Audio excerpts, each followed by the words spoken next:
In The Alabaster Girl, the author writes, honesty is the greatest aphrodisiac. And how does a woman know that I'm honest? Because I tell her. She said, there was one time when I was in my early 20s, I was on a date with a guy, and I was in a bar or a restaurant or something like that. And my date went to the bathroom. And a man walked up to me and said, I'm going to say this very succinctly and very short. I saw you when you came in. I saw that you're on a date. I understand. I want, and there's something about you that is magnetic to me. And I want to express that. And I would like to invite you to leave here with me and walk out on your date and come with me. Let's recognize her as a proxy of all of those women, because some might not be as aware or as self-introspective as she was. She definitely pondered it and considered it. Responds to her lady brain, as you put it, responds to the idea of a man just speaking his truth no matter what it is, speaking what he wants no matter what it is. Okay, so welcome back to the podcast. Welcome, Zan. Happy New Year to everybody. This is episode 49, and it's our penultimate episode of Abundance in the Land of Women. So today and next week, we're going to tackle a couple of the big remaining questions that viewers and readers have sent us over the course of the last few months, and go out with, I don't know, a couple of heavy hitters, big bangs. Stick your metaphor in here. Hopefully complete this season with something really meaty. So today I'm going to go right into it. We had in the Amorata community, one of our members posted an excerpt from a Substack post from a sex writer named Ayala. And she shares her experience of being a woman coming into different attraction and dating and seduction programs as one of the women who gives feedback to men. And so this was posted inside of our community, and it created a lot of interest. Actually, a lot of people wanted to hear more about this and to really understand this really clearly. So I'm going to read out quite a lengthy quote. And then for context, some of you listening in might have joined us for one of these events before. For some of you, it would be something completely outlandish and new. One of the hardest things to get as a man in the land of women is honest, accurate feedback about how you show up, particularly when it comes to showing up sexually with your desire. As you know, anytime you get friend zoned, the woman wants to wrap you up in cotton wool and say, no, you are a great guy, I love you and everything, just not in that way. But you never get the nitty gritty of how she felt around you. And you never get kind of information you can take action on and integrate and explore in your own self. So when I was learning, I certainly, whenever I had the opportunity to go into a room of women where I knew for certain that these women would tell me the unabashed, unvarnished truth of how they felt me when I showed up, I flew across the world, across continents to get this kind of feedback, right? The truth, the whole truth, and nothing but the truth. There's an immense value to that. So when in many of the workshops we've done for years in Ars Amorata, we often bring in some women who will play the role of the mirror or the tuning fork, and men will stand up. Often you don't even have to say anything. Often when I facilitate it, often I have the man stand up and just stand there for 2 or 3 minutes, breathe a little bit, and she can read through his body. Is he even telling the truth with his body? Or is there some kind of hiding, shame, manipulation, attempt to coax some reaction? Like, is he up to his game already? Or can he just stand in the shape of desire or the shape of openness? Or anyway, I'm going to speak the words of Ayala, who's been in the female role of this. And the question at the bottom of this, Zan, is, what do you think? That's it. Hey, do you know her? I don't, you know actually. Her? I don't. Oh, cool. No. What I can say is I've known dozens of women who have done this work, both in the States where she's from, up in San Francisco, and obviously the women that we've met from our own lives, or even we've met kind of the night before, and then invite them into the workshop that we're running and see if they want to do this, right? So anyway, In The Alabaster Girl, the author writes, "Honesty is the greatest aphrodisiac. And how does a woman know that I'm honest? Because I tell her." So Amorati member writes, what's interesting is, he quotes you and then he says, "What's interesting is that I've recently come across this post where Ayala explores the quality that sets certain men apart from all others. And she arrives at the conclusion Ah, that the trustworthy men are those that know who they are to women, what they want from women, and they speak it and they own it." And it appears to me that this is essentially saying the real mirror image of honesty is the greatest aphrodisiac, and what's right at the heart of the Ars Amorata principles. So now I'm quoting the author. "I've helped out with this practice before, which consisted of me basically making eye contact with a guy, introspecting, and providing feedback as he experimented with saying different things, sometimes very sexually charged things, to me. I was pretty shocked to find out that most of my feelings, enjoying connection, feeling defensive, etc., were downstream of a focused attempt to figure out if he was full of shit. Was he genuine? Was he actually feeling amused when he laughed? Or was it just a connection strategy? And when he said he wanted to fuck me, did he really feel that, or was he actually afraid?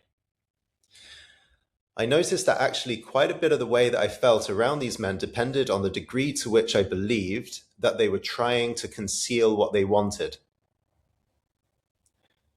For me, what they wanted didn't matter so much. It was just how visible the want was. I found that by the end of it, basically all of my attention went towards authenticity detection. Did my body, on some gut level, really believe them? Did it believe the man was hiding something, whether he was aware of it or not? I found I either trusted him or I didn't. So now she writes a conclusion. She says, I guess she's writing an open letter to men. So stop making her lady brain work on overdrive to figure out what you are. You should just be transparent. Be open about who you are and what you want so that her lady brain isn't fueled by the purpose of figuring out who you are and what you want. This does not mean that you should become a nice guy in friend zone land. It is simply not concealing who you are, and what you are might be the kind of guy who wants to have her pressed up against the wall in the alleyway behind the restaurant. And if you are fully unashamed of yourself, her thinky brain will have no reason to be there. Nothing left of you to suss out. So suss yourself out, and if you're full of shit, tell her." So our Amorati member who posted this said he was really grinding this one in his mind over a period of time. What do you think? What do you guys think? what were some of the responses we got in our community? I don't remember seeing that. They said, we really want to see a podcast about this subject. Oh, Yeah. So people weren't saying, I agree, I disagree, this is my experience. They just said, yeah, like +1, make an episode about this. So I didn't see any substantial response. yeah. Okay. We just wanted to know more about it. Yeah. Well, it's interesting, huh? And we've had a lot of experience with women working with us over the years in our various iterations and combinations, permutations, of workshops that we've done, which is a lot. We've done everything from 1 hour thing to 9-day retreats over the years. So that's interesting. Then let's recognize her as a proxy of all of those women. Speaking for all of them, maybe because some might not be as aware or as self-introspective as she was. But she definitely pondered it and considered it. And I mean, the gist of what she's saying is that she spent her whole time in these workshops. Every bit of interaction with her was laced with this idea that, is he a guy full of shit or not? Is he authentic in what he's saying, right? Yeah, I mean, what I interpret here is the core of the message is she has a thinky brain or a lady brain, or there is a kind of scrutinizing, figuring out aspect within her that leaps up to a sort of defense in a way. And the man is there in his speaking what he thinks is his best truth, trying to connect with her in all the ways that he tries to connect with women. And then there is this kind of bullshit detector in her, and it's always Yeah. on. And it sounds like as soon as a man speaks utter, clear, real truth about who he is and what he wants, the bullshit detector turns off.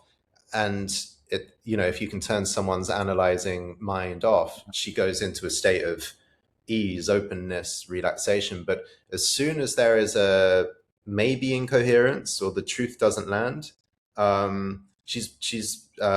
like almost, I wouldn't say hyper vigilant, but it sounds like she's working hard in a way that keeps her attentive and not fully relaxed if she's trying to figure out if you're full So of shit or not.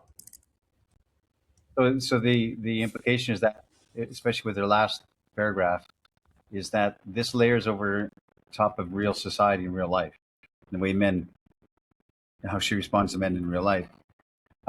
There's a couple kinks in that, or not kinks, but just kind of um, qualifications or complications to that, in that a man in a workshop is being perceived by others, which is a Mm. big fear for men. So they're being watched as they interact with her. They're being um, viewed and, in his mind, perhaps judged.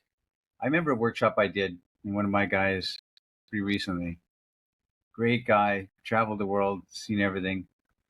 And when he had to one on one with one of the girls in my workshop, man, he,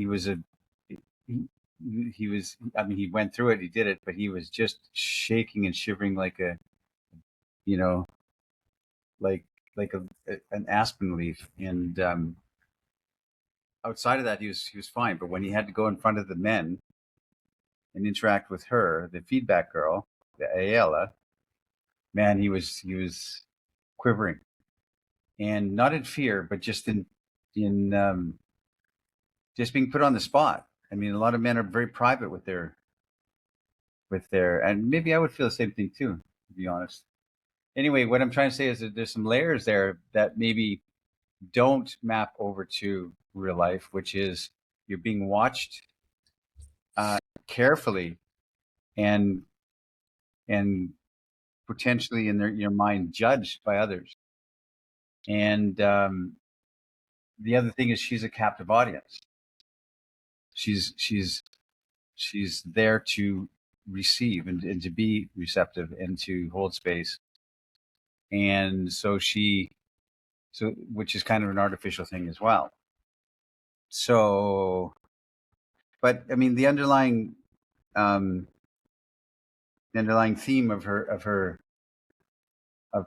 comment is that she's looking for, she responds to her lady brain, as you put it, responds to the idea of a man just speaking his truth no matter what it is, speaking what he wants no matter what it is, you know, which is desire in my mind. I'm writing this book, and I wrote a whole chapter on desire, as opposed to neediness, because a lot of guys don't get that distinction. And um, and desire is life giving, life affirming for you and for her. It's a great thing. And we hide our desire because we're afraid to be needy, and we think it's the same thing. We conflate it. So I don't know. I'm just saying a bunch of things here that popped up when she was talking. The idea that, that I wrote my book, "Honesty is the Greatest Aphrodisiac," is maps onto what she says, and I've learned that. And I'll say this, since I'm going on a rant anyway. Um, I learned these things, like honesty is the greatest aphrodisiac. I learned that from women because I was not honest in my younger days. I was manipulative and trying to bend things into the time space around me so that things happened, landed the way I wanted it to be. I would omit things to give impressions of something, etc. I was and I don't mean radical honesty. I mean just being straightforward and just speaking it. And I would imply, no, I wouldn't even imply. I would hope I was completely nice guy, friend zone type of spirit, which I put in myself because I was trying to manipulate with emotion the outcome of the scene. So I would never show my true colors, what I was really after, because I didn't want to scare her away, which I thought would happen. Right. So, um, and it was just a hard battle for me to learn to be authentic and to be honest and to speak my truth. And it's so freeing when you understand that. Honesty is the greatest aphrodisiac was the lesson I learned from women, from interactions with women. They didn't sit down and say, okay, I'm going to tell you something. Here's what my lesson for you today is. Honesty is the greatest aphrodisiac. Women are no more perceptive or sage than you or I, than men. They don't have it figured out. They do not have it in them to teach men. I should qualify that. What I mean is, when I learned from women, I learned by the experience and the exposure to them, as opposed to them being more wise and laying out the truth to me, because they didn't know either.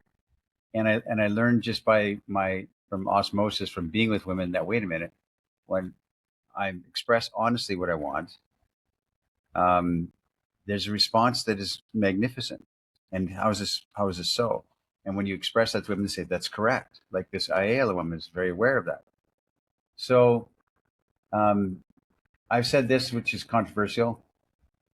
A man cannot, or a woman cannot teach a man how to be. There's some things that only men can pass to other men, which is our deficit in this modern generation. We don't have the father to son connection. We don't have the mentor to student connection. We don't have these traditions and trials by fire going down from fathers to son. And a woman um, is just as wise as us, and there's no hierarchy there. There's symmetry, but she cannot teach a man how to be a man. And this is the fault, because women are predominant in society today. They're running institutions, they're doing other kind of stuff, and they put their layer over top, which gives gives boys a lot of attention, but it doesn't give them that raw spirit of the Wild West, where they can stand on this earth and see what they're made of. So there's things a woman can teach you how to surf or teach you calculus. You can learn a lot from women, and they're very resourceful and very wise, but they can't teach you how to the architecture of masculinity. They can't do it. Man needs to do that, and we don't get it. So we're this wishy-washy generation. So coming back to this notion of truth, um, which I think is the overall question here. A man who speaks openly and truly about his desire, who he is and what he wants, creates a turning off of a woman's overactive thinking, discerning mind. But a man Yeah, who somehow is trying to shape himself to create a reaction or trying to hide something arouses a sense of suspicion in her. And then that's right. she's really trying to figure out and deduce, who is this man in front of me? Is he safe? Do I like what, is he full of shit? Um, yeah, maybe you could speak a little bit more about your experience of that. Well, I have been, like I said, Jordan, I have been um, insincere and manipulative, aiming to get some kind of goal. I tried to angle the angles, and I had to, as I wrote in the Alabaster Girl, I had to rip that out of me. That sense of manipulation, I had to rip it out of like a cancer. You have to rip it out because it's so vile. And I cringe when I think about how I was, how manipulative I was, and entitled, not entitled, but more just kind of pissed off if things didn't go my way. You know, I did all this nice things for you, and you're going with that guy, that typical nice guy. It just makes me cringe and ill when I think about it. But um, the spirit of speaking what you, she's right. It doesn't matter as long as you express it. And I don't mean being overt and saying, "Hey, I want to bang you." There's social graces laced and wrapped around this, and social graces are important. And my whole approach to things is you should never hide your intentions, but you should also wrap them in elegance. That makes sense. You shouldn't be crude or Yeah. rude or staring at her boobs. But you should let her know with the subtext of everything you say and do, which is why I'm talking about, which why I'm just saying a lot of things here right now. But the Ars Amorata philosophy is steeped in the concept of sub communication, because sub communication is how you get across the idea through your eyes, your smile, your demeanor, the vibration, the way you move in and out, your intention. You don't have Yeah. to overtly say it. You can be talking to any woman about the weather, and there's a subtext there that she can feel because it's manufactured, or no, it's not manufactured. It's there. It's exposed by you to her in an elegant way, as opposed to some kind of crudity or being gauche. You don't. There's no question. And the way I've always said it, and I'm writing about this right now, is this making sense, Jordan? Am I rambling into different Yeah, it's not corners that here? I'm not listening. I'm taking notes and turning off the air conditioner. Okay. But yeah, continue. Okay. So my idea is that you can say very direct. I'll tell you a story. Can I tell a story quickly? I had a friend of Yeah, yeah, mine. yeah. Actually, a guy came for the coaching with me. Came for casting my experience way back in the day. Came to me, and we went, and we went out on one of the evenings, and we met this beautiful blonde girl, and they hit it off. She liked him, he liked her, and they were talking and getting close. And I, at one point, after about 20 minutes or so, he was kind of dancing with her, and she was snuggling up on his neck a little bit, cuddling with him, and just kind of like whispering in his neck, and it was very much alive and on in this smoky club, this neon club. And he looked over his shoulder at me at one point, and he gives me a thumbs up like this, and I'm like, yeah, man. I give him one of these too. Like, this is good. He's in his body. He's not in his head. He was funny. He was all this kind of thing, right? So he's in good hands. So I wander off. So I'm not sitting there standing there staring at them. I wander off and go see what mischief I can do. I can drum up. And about half an hour later, he comes sauntering through the crowd toward me, and he goes, "Hey, Zan, how you doing?" And I say, "Hey, where's the girl?" I don't want to say his name. Where's the girl? She's I think she was with her friends, I guess. What do you guys? It was well. It was doing well. You hit it off. She liked you. You were into her. She was into you. Yeah. What? So what's going on? I don't know. She just kind of got distant and walked away. And I'm like, wait a minute. What do you mean she got distant and walked away? What happened? And he goes, well, I don't know. It was doing well, and she was kissing my neck, and we were together, and then she said, I did what you would do. And I said, what do you mean you did what I would do? And I'm going, oh no, my heart sank. Oh no, here we go. And he goes, yeah, I did what you would do in that situation. What would I do in that situation? And he said, well, I was dancing with her, and she was vibrating with me, and she's right on my neck. And I leaned into her neck, and I said to her, because I was on, I could feel it. I said, I'm going to fuck you so hard tonight.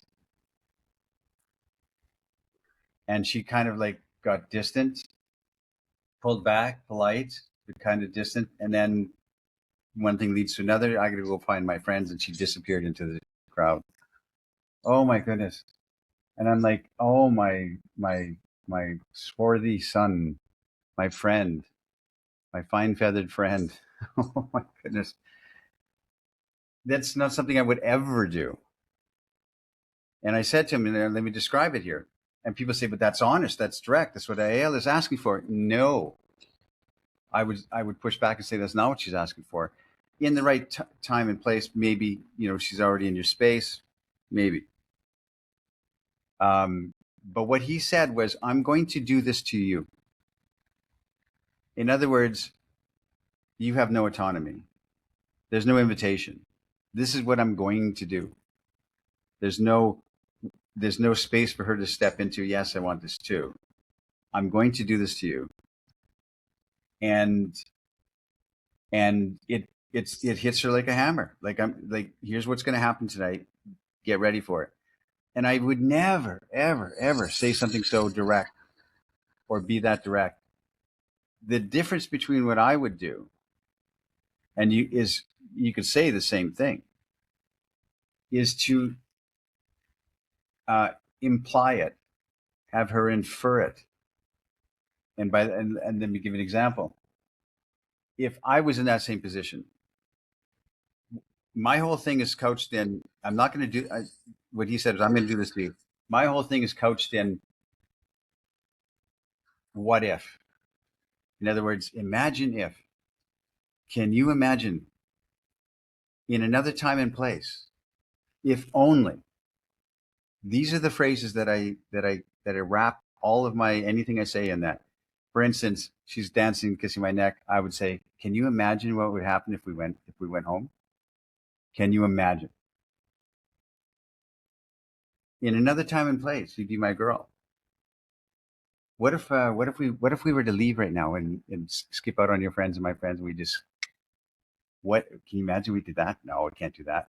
That's all that's all delicious invitation. That's all what if scenarios. That's all dreamy imagination. There's no it's an invitation for her to play in that space as well. To imagine if. And if she wasn't imagining it, she is now. Well, what would happen if we left here tonight? Can you imagine? That's saying the same thing as my illustrious friend said. But there's no hammer of imposition and invasion.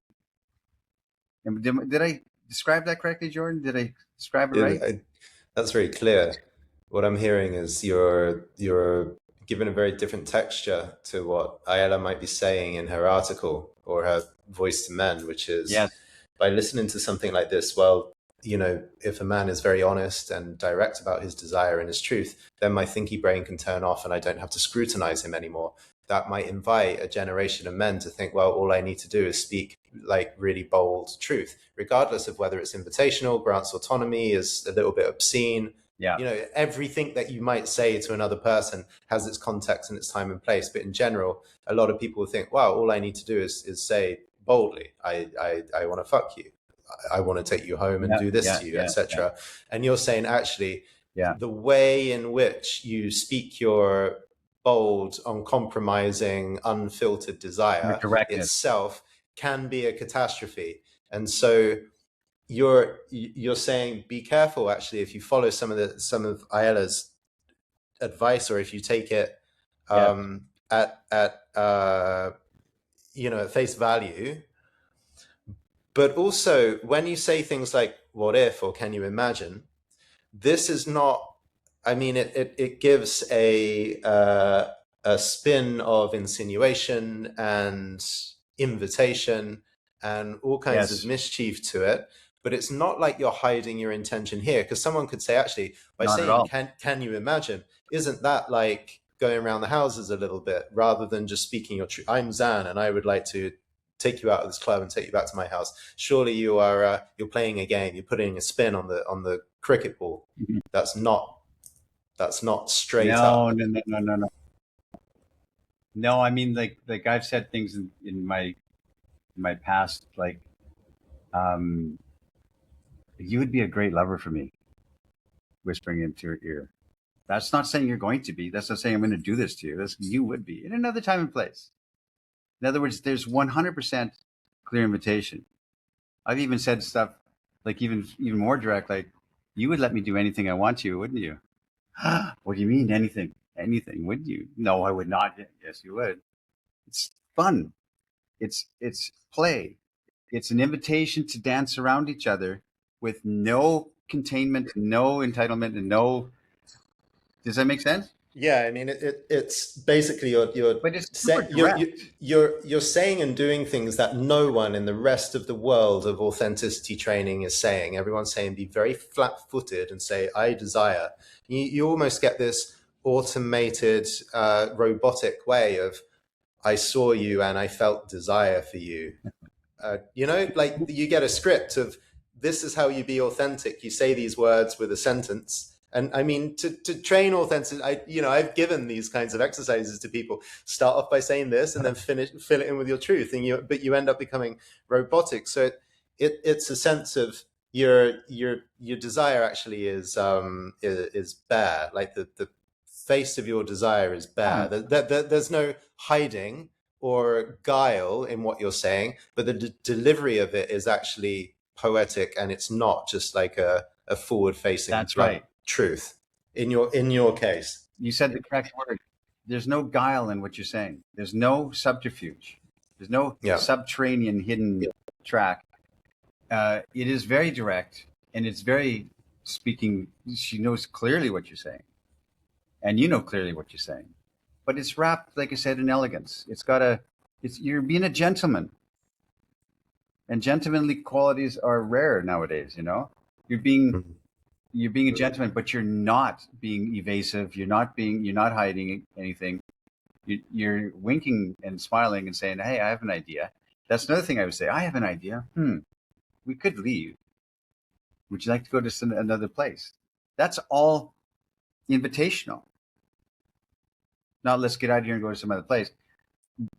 Maybe there's a time and place for that, but it just doesn't suit my vocabulary. My my what I'm trying to create is that secret garden energy.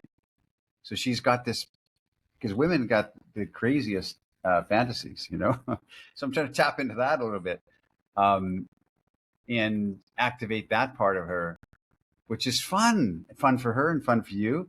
And there's no sense of frustration or loss because you didn't say it. We're going to actually do this. You said, imagine if.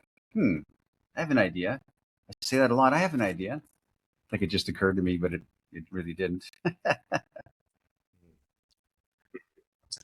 A lot of men have trouble with speaking the truth of their desire, Yeah, which because is they feel, Jordan, that they've been taught, and society would avow and affirm, yes, you still have this whole puritanical thing that just laces and wraps around us. We've got this whole sexual revolution, and yet there's still just it's still everything's frowned upon, and which is strange. So society has taught this man that you've got to hide your intentions. You've got to act like you're not after any kind of sexual advance with her, because you know what's interesting? For 2,000 years, no, say 1,800 years, women have been the deceivers and the lustful, wanton ones, stemming from Eve and Adam, the biblical narrative, the church fathers, the Bible all kind of had this implication that women are the ones who lead men astray. The sirens and the whole thing, right? And they're the ones who are uncontrollable, lustful, vibrating with this deceitful type of going to lure these righteous and justful and prudent men to their demise. And there was all kinds of instruction in societies and cities and stuff that newspapers, watch out for these wanton women, right? and keep yourself chaste and pure. That changed in about 1750 or so, when novels really took off, certainly in England, and women started to write narratives. And a book called Pamela, or Virtue Rewarded, I think it's called, by Richardson. And he wrote that, this deceitful man was trying to get in her pants and try all kinds of things and lie to her, and she was chaste and pure and holy. And all these women started to write these novels around then about the chastity of women, and how these profligate men are trying to debase them and take away that purity and that sanctity from them. And that changed the narrative. And now men are the ones who are uh, wanton and lustful, and it's interesting. Anyway, it's just social commentary that something changed in history where women are no longer seen as these, and now it's the man who's going to lead a woman astray, which is interesting. Hmm. I don't know why I brought that up, but I'm thinking of the very real bind that so many men are in today, which is, on the one hand, if you're too aggressive in your desire, or you say anything that makes anyone feel uncomfortable, which could be anything, you make someone feel uncomfortable, then you're kind of a perv, or you're trespassing, yes, going over a line. right. So men are violently afraid to actually present themselves very, very, very strongly in this manner. But then on the other side of Yeah, the spectrum, all the cool people, all the cool guys have got these six-pack abs, and they're ladies' men in Hollywood, and they have all these women chase after them. So it's like, well, I want to be we're programmed to want to be the final result of the Dan Bilzerian on the yacht with all the women and the pimping yeah, and all this kind of stuff that's thrown down men's necks. But then on the other side, if you actually try and do any of these things and you're not super smooth in your first attempt, then you're kind of like a creep. So how do you navigate that? It's a painful bind, I think. that's why men err on the side of caution, and they err on the side of nice guy, because they've kind of, maybe at some point in their past, they've tentatively broached those shores, and it's really offensive. Like you said, it's like, it's invasive, and to be just to say something so blunt and so plain, and it's still wrapped in neediness and pissed offness if you don't respond. That's what and women recoil at that. Um, so I think the Dan Bilzerian type of energy, or somebody that doesn't have that kind of quasi neediness, might come across as more just plain speaking, and saying, like, just saying, hey, you know what? Here's what I'd like. You can choose it or not.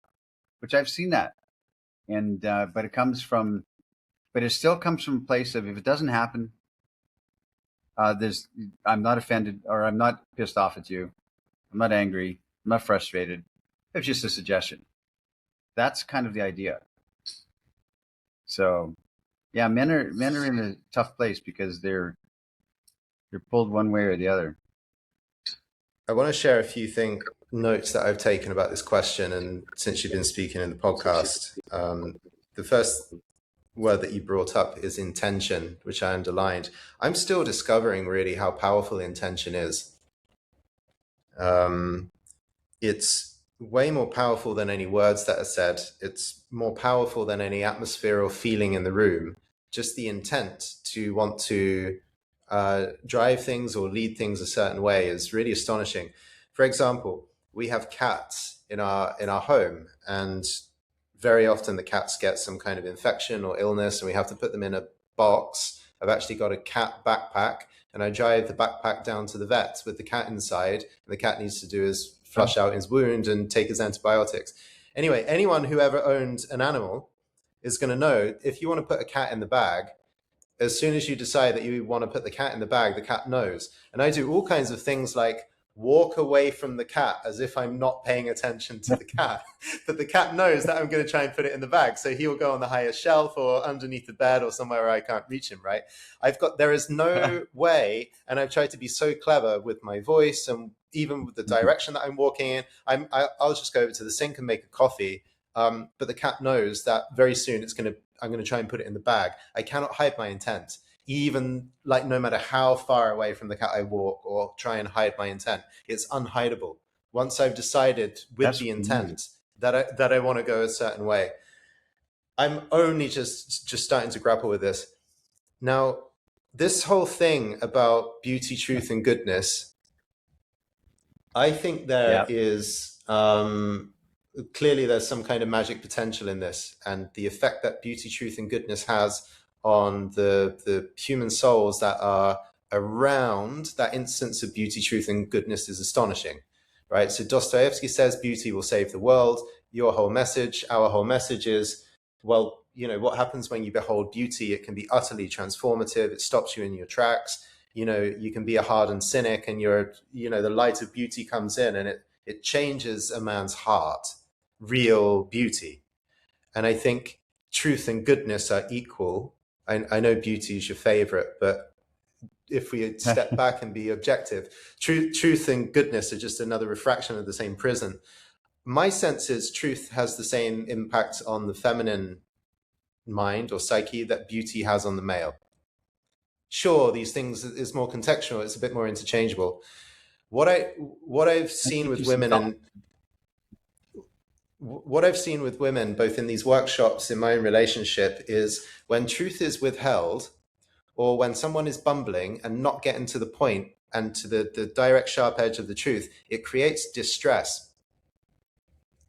So another experience we have with where we live in Bali, there's a culture of people are very ambiguous. People don't want to give a hard yes or a hard no, because here in this culture, it can be wounding to give a definite yes or a definite no. It's just not so smooth culturally. Everyone is moving within this gray zone of feeling the collective and being a bit ambiguous and not definite.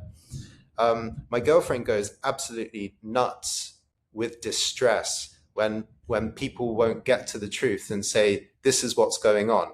So you go and see your doctor. I gave you this example the other day. We had a chat, and and she's asking, you know, doctor, am I going to need surgery on this thing? And the doctor's kind of, you know, like this with it. Yeah, maybe can, but no, doctor, maybe can. Yes or no. And even the doctor, you know, someone you need objective truth from, is afraid to say the pointed thing that's going to hurt, right?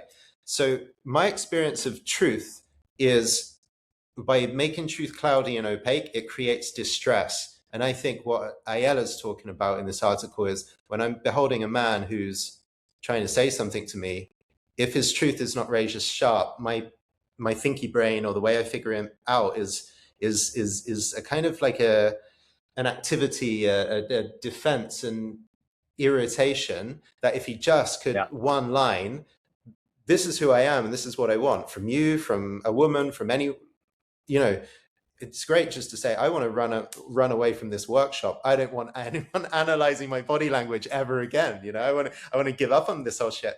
I've seen a man in a break open with that kind of truth, and everyone in the room relaxes.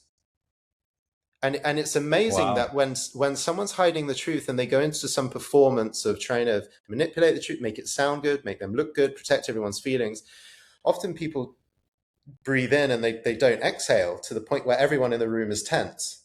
You get this anytime you listen to politics. Basically, is just like makes you go nuts with tension. And as soon as someone speaks the truth, boom, wow, I've seen the air go out of an entire room, and everyone fall into laughter, celebration, love. And women in these exercises, like, God, we thought you were this tense guy. We felt uncomfortable. You said that one thing. All of a sudden, my heart opened, and I just see you, and I love you for who you are. Thank you for speaking this truth. So I don't know who said it. The truth will set you free. But the physiological impact of a killer sentence where the words align with the energy of the truth can free untold distress. And again, going back to politics, what if your local politician just came and spoke the truth? Like, this is what's going Yeah. on. We don't know how to fix it. We're going to keep you updated. Oh my word! At least someone is speaking to me as if I'm I'm respected here because this person spoke the truth. It relaxes. And I think we could explore the quality of goodness as well. This is something no one's speaking about in our sphere, but acts of human goodness and the transformative effect they have on the bystander around them. Yeah. That's another rabbit hole or another episode. But Huh. yeah, any thoughts? Because I've got a couple more points that I want to throw No, go ahead across. with your points, Jordan. I'm just listening. So, yeah, my experience of leading these workshops is that truth relaxes the mind and creates a sense of surrender. So if Ayeda's thinky brain is not on, you've got like a woman who is entirely responsive and not caught up in loops. That's a nice place. That's a nice place for a woman to be, and it's very enjoyable being with a woman when she's not in her head feeling distressed, wondering if she can trust a situation. You want to be with a woman when her brain's turned off and she fully wholeheartedly trusts the situation. That's when men are at their happiest, right? So truth. Um, so there's a few things, right? Why don't men us? Why don't we speak our truth or our desire more often? Repression, defensiveness. We want to protect ourselves from the possible shame that we will feel if we do share our desires and then someone laughs at us or someone is offended by that. I mean, we could go deep, but the repression aspect is really, really tricky. When a Yeah, it's tough to get over the pattern. it's really tricky because we all know um, there are women in the world who are gorgeous that hit a kind of peak fertility, and a woman like that walks into the room. Let's say Sydney Sweeney, right? Celebrity at the moment, peak fertility. Sydney Sweeney walks into the room. It's uncontrollable that you're going to feel some kind of sexual desire towards this woman, whether you like her or not, or you want to pursue something. You know that's down to your character and the vibe that you feel. But she walks into the room and it's like uncontrollable, like with the biological thing kicks in, and still, even though we know that about all men, half the men in the room will act like, yeah, but not me. Or even Yeah, if later on they would say, oh, it was amazing when this woman walked into the room. In the moment, so in the workshop, what you see, a beautiful woman comes into the room and half the men stop breathing. Something tenses around here in the middle of the chest, and all of the lower body just caves in and tightens. They don't breathe anymore. So the repression is in the body, but it happens unawares. Like we just magically choose to hide all interest, and then guys do things like, you imagine we're in an Amorata conference, peak Marilyn Monroe comes into the room. 20% of the guys, the first thing they're going to do is get out their phone and fiddle on it and pretend that they didn't see her. You imagine that? kind of options. Yeah, exactly. Like, oh, I'm just going to go to the toilet or sit at the back like this. Um, it and Yeah, I've I've seen seen it. and I've seen even with members of our community that have been around for a while, like sometimes the repression impulse just takes out, it seizes hold of the whole system, and then later on they'll say something like, oh, Zan, you remember when that girl came into the conference earlier on? Yeah, but what happened to you back then? So this is really, really tricky. um and we play all kinds of games to defend, right? Or to pretend this is not happening to me. You're hot and I'm attracted to you. The attraction, your beauty is undeniable. Um, yeah, not like the keeping the cards close to the chest because it's too vulnerable to actually share this. There's so many things, but I think the core of what I want to say is our desire divides the world. This is what I've discovered. Mm. It sounds like a Is that Dostoevsky quote. yeah, it's my hybrid. I'm It's the, Dostoevsky for the the Collier quote. 2020s. Yeah. Desire 2026 divides the Collier world. said that. When Desire I've divides the world. when I Yeah, found myself like that. in, especially in some of these workshop environments, and I see a woman and I really am attracted and I speak that, and I speak it robustly, right? I give my best truth, like boom, here it is with a joy and a smile, and it comes over. Half the room loves that I said it, and half the room hates that I said it.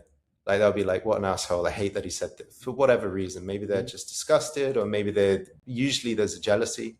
And some people are like, "Well, thank you for speaking that truth because the truth just set us all free." There's a guy in the room, he likes that girl. Joy for everyone. You know, Eros is doing its thing. We love that. So I think basically we repress and we defend and we protect against our desire because we know that it's going to divide the world in half, and half the people might come and attack you subtly or overtly for wanting what you want. But half the world is going to Yeah. love you. Like, oh, you want that? Well, I don't. I kind of think that's strange, but good for you that you want that. When people come into a workshop and they say something really kinky, like, "Oh, you're so beautiful. I would just want to get on my knees and lick your feet." We've had guys stand up on the stage and say, "This is my," and the women, we've had guys in the workshop, have a really creative desire, like their fantasy or their kink is extremely creative, and I'm like, wow, I just thought you were going to say like, "You're really hot. I'm attracted to you," and they bring out this incredible fantasy. And we've had women on the stage who are feeling all of this, and I remember their eyes opening and the body's glowing and everything, and they giggle and they're like, "Look, I'm not signing up for that, but I fucking love that you want that with us," right? Like, That's in cool. it, if we could make the universe like we want, I would go out and find all the girlfriends that want to create this scenario with you, and I would enroll them and give that to you because your desire is beautiful, even though it's not for me. I've seen women's faces open and drop when a man's given something so raw and true and surprising. That's beautiful, but we're not willing to create polarity. That's the core thing. Like, if you know that if you really speak your desire, you're going to polarize the world in half, then you know that you're going to win, because if you can just take the flack and if you can have a big, thick skin against the people who will be against that, half the world is Yeah. going to be on your side. So by risking Right. polarizing, you win really, really big. Like, the stakes and the win that you get by speaking a bold desire are huge. But we're not quite sure, actually. I think a lot of us are unsure. Can I really take this polarizing step? Because to step into a moment where I polarize is, there's life on one side, but there's death on the other, and it's like the whole body shakes. Like, what if I stand up in front of a room Mhm. and I say, "I want you. Look, Sydney Sweeney, there's 100 Amorati in this conference, but come with me tonight. Forget all these other losers. This is what I want." It's hard. It goes against something really, really big. We had a feedback woman one time years ago when I was working with Han, um, and she told this story to the group. She said, we were talking about this very subject. She told the story to the group. She said, there was one time when I was in my early 20s, I was on a date with a guy, and I was in a bar or restaurant or something like that. And sitting at the bar, I think it was. And my date went to the bathroom. And a man walked up to me and said, I'm going to say this very succinctly and very short. I saw you when you came in. I saw that you're on a date. I understand. I want, and there's something about you that is magnetic to me. And I want to express that. And I would like to invite you to leave here with me and walk out on your date and come with me. Plain speaking, which is incredible. And she said, she's telling the group this. This is our Ayala, our feedback girl. And she said, she's in her 50s now when she was working with us, roughly 40s, late 40s, whatever. And that was in her early 20s. And she said, every bit of my fiber of my being wanted to go with this man because of that direct invitation. And I didn't, of course, because I'm on a date and the social, and I'm a nice person. I didn't. And I never saw him again, that man, but I never stopped thinking about it. And to the point, Jordan, where she's telling that story 20, 25 years later Yeah. to us. She remembered that man on that level, that 40-second interval of her life. She's now relating it as a fond key memory of hers, to our workshop, to our group of men. That's powerful. That's how much of an impact that kind of plain speaking, direct invitation has. That isn't lurid or awash with desperation. It's incredible. And the guy was okay. I respect and kind, and he wandered off on his own. Incredible. and, That's so and much of that's a an 40 impact it made on second me that you remember. What's that? 40 second a 40-second approach. So this is not trying to get a That's it. conversation or anything. 40 second. So No, I have to ask you this before I think we sign off for the day. Um, is that a little bit in conflict with what you said earlier? Because this sounds like this gentleman's approach is straight up, Ayala, just speak your truth. This is who I am, very respectfully. I see you're on a date, but I have this, I would like you well, to like be with me. there's two And flavors. you're saying earlier on, well, like I'm not so straight. I like to have this insinuation. What if, what if you left with me? Or can you imagine? You like to give that particular Yeah, way of presenting your desire. Is there a conflict there between there's the two methods? no, because there's three flavors that are kind of it's same idea. My whole my whole wrapping this elegance around it um, is what I would do with her too if I was that man walking up, you know. But then there's the non desperation man you talked about earlier, who just kind of it's Javier Bardem and Vicky Cristina in Barcelona, just saying it. Hey, I have a good idea. Let's do this. But there's still no um, capturing element of that. This there's no desperation or sense of frustration if you don't align with what I just said. My way of wrapping it in elegance is just my own personal spin on it, my own flavor, which I think really gives her puts a playful spin on it and puts a secret garden energy onto it, right? Because I can imagine doing the same thing that gentleman did and go up to her and say, "Listen, in fact, I've done that. I've done that many times. Yeah. I was in a bar in Poland, and there was a girl sitting with her back to me on a bar stool talking to a guy like this, and I elbowing my friend. I said, look at her from the back." And she got up and she walked past us to go to the bathroom. This is in Poland, and I stopped her. I just kind of got in front of her and said, "Listen, I see you're on a date with that guy. You're going to the bathroom, but I would like your number. I would like to have your number for fun." And she went into the bathroom and she came out and she handed me a slip of paper with the number, went back, sat down with the guy. Yeah. So yeah, because time is of an essence. So I mean, the underlying principle is sound. There's no, to me, it sounds like the same thing. It's the same scenario. Yeah, there's a what's situationally elegant. Like if you've got 1 minute between some guy coming back from the Yeah. bathroom and you've got to shoot your shot in 40 seconds, you're going to approach that situation with a particular earnestness actually here. But if you're in the back of the club and you've got 20, 30 minutes and everyone's bodies are rubbing up against each other and your nose is already in her neck, whispering stuff over a period of time, that's such a different context. Different context. It requires you actually to speak in a different way. And this Polish girl, I saw her for months after that, weeks and months after that. She was sweet. Got a child now, and she's a great girl.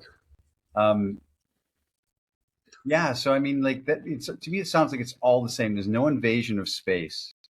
There's no demand. There's no frustration if it doesn't line up and work out. It's all the same kind of context and energy as far as I can see and feel. Feels the same to me. Yeah. It's all the same, which is intent. The intent is expressed, right? But it isn't demanded. And it's not overt. I'm just going to drop a clanger right at the end of the episode that we have no time to go into, but for me the intent is what's the absolute depth of the thing, that place that you're going to take her later. Like let's say she comes home with you and you're in the bedroom with her, you're in bed with her. What is your intent actually in the depth of the sexual experience with her? Is your intent to create something that is loving and filled of a gift and filled with the frivolity and the enjoyment of life? Or is your intent to give yourself a I don't know, what do you call it, a notch on the bedpost, or run to your friends the next Yeah. day, or you get your sense of validation from a man. This is the Yeah. quality of Which, intent when you can say same word, same posture, but knowing actually what you're going to get out, what you hope to get out of the sexual moment or give to her or take from her, actually is the thing that flavors the intent, which flavors everything about her reaction. And this is that's like right. psychological stuff that men have got to discover along the way. What do you actually want when you say you want a woman? Really, beyond the sex. Was it Woody Allen? Not Woody Allen. I forget my source here. Oscar Wilde. Wow. Something. 3/4 of sex is actually about power. We haven't heard this one. I'm gonna have to get this clean quote and put it next to the episode somewhere. But basically, most of sex is actually about power, and power is Power about something dynamics, else. Yeah. Anyway, that's for a masterclass somewhere. huh? Throw Right, your Jordan. questions, your comments, your how you relate to the day's episode. I think we covered a lot of ground, and we'll be back next week with season finale.